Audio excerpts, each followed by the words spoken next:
Bonjour à tous et à toutes. Nous allons tester une nouvelle manière de travailler encore et encore.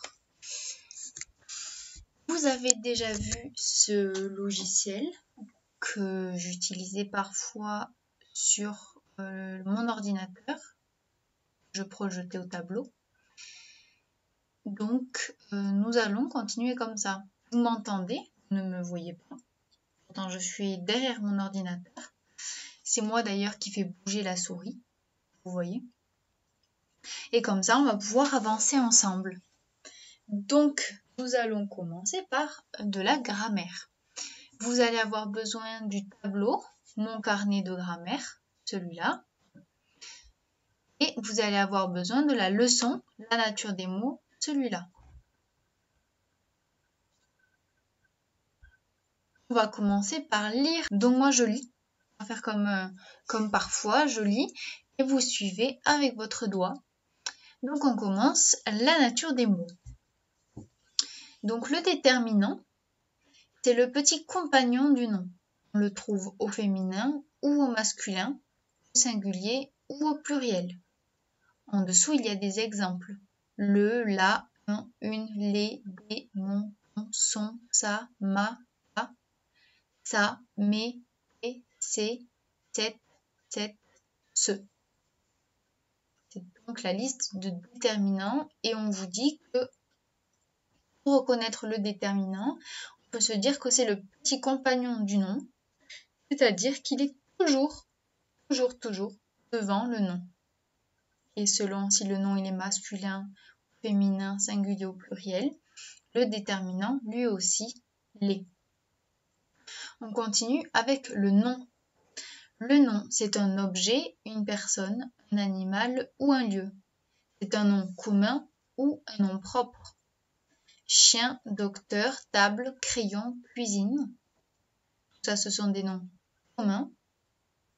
Ce sont des objets, des animaux, des lieux, donc des noms communs. Et Mitsu, France, Seine, Paris, ce sont des noms propres. Ils sont propres à quelqu'un, à quelque chose, à un pays, par exemple. Et ils portent toujours une majuscule. Devant le nom propre, par contre, on sait qu'il n'y a pas de déterminant. C'est seulement devant les noms communs. On continue. Le verbe, c'est lui qui détermine l'action. Il est à l'infinitif ou conjugué. Jouer, manger, vendre, penser, courir. À chaque fois qu'on donne une liste de verbes comme ça, ce sont des verbes qui sont à l'infinitif. Quand on conjugue le verbe,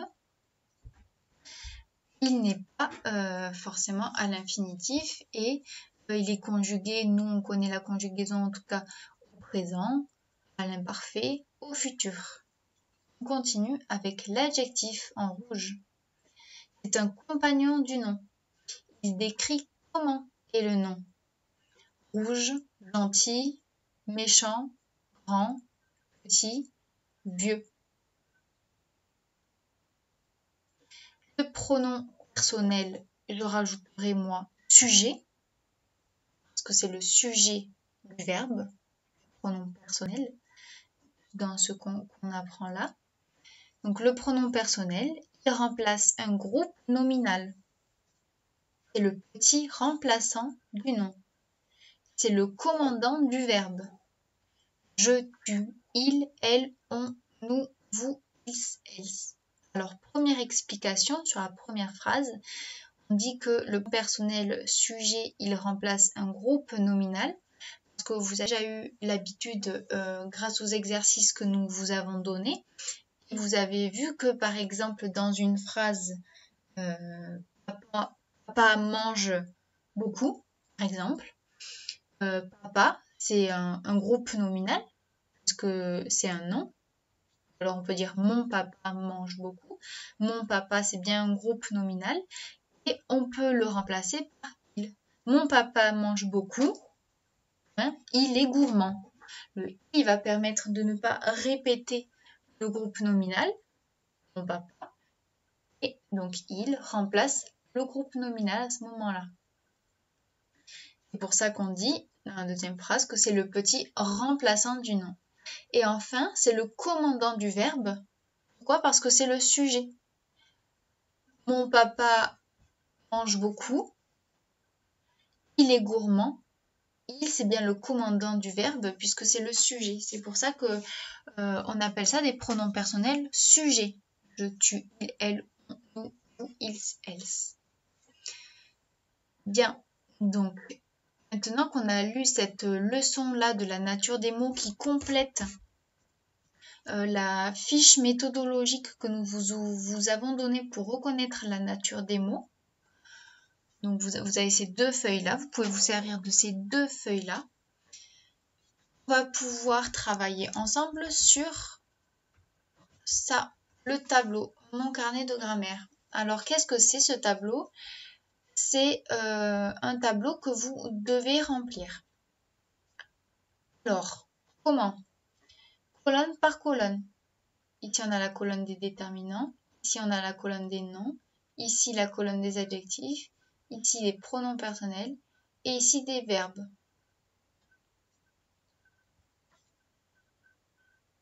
Grâce à ce qu'on vient de lire,